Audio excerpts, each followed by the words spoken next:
আমার হাজব্যান্ডের সাথে আমি একদিন ঘুরতে গিয়েছিলাম। এটা গাছের নিচে দুইজন বসলাম।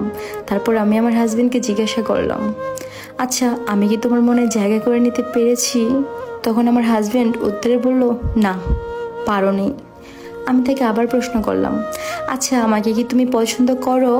তখন সে বলল, মনে হয় না। একটু কষ্ট পেলাম। আমি আবার তাকে প্রশ্ন করলাম, আচ্ছা তুমি কি আমাকে চাও?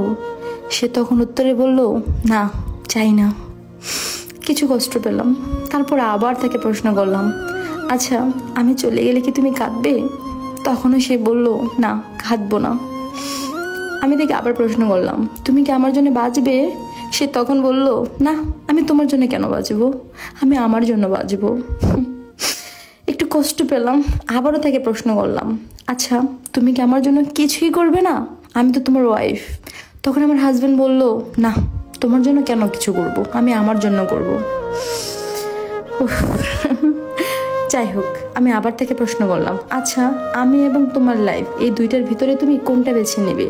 তখন আমার হাজব্যান্ড উত্তরে বলল, আমি আমার লাইফটাই বেছে নেব, তোমার লাইফটা আমি কেন বেছে নেব? তৎক্ষণাৎ আমার চোখ দিয়ে অঝরে পানি ঝরতে লাগলো। আকাশটা ভেঙে বুঝি আমার মাথায় পড়লো। লাইফে সবচেয়ে বড় কষ্টটা বুঝি আমি সেদিনই পেয়েছিলাম। আর 1 মিনিট আমি সেইখানে বসে নেই, উঠে দাঁড়ালাম, চলে যাচ্ছিলাম। ঠিক তখন আমার হাজব্যান্ড পিছন থেকে চিৎকার করে বলতে লাগলো,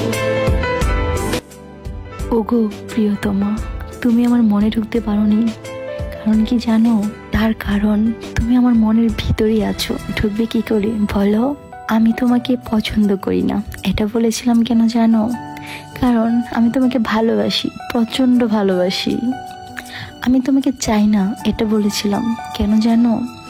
কারণ আমার তোমাকেই প্রয়োজন, সব সময়, সব জায়গায়, সর্বক্ষণ। আর আমি কি বলেছিলাম? যে আমি কাঁদবো না তুমি চলে গেলে। তার কারণ কি জানো?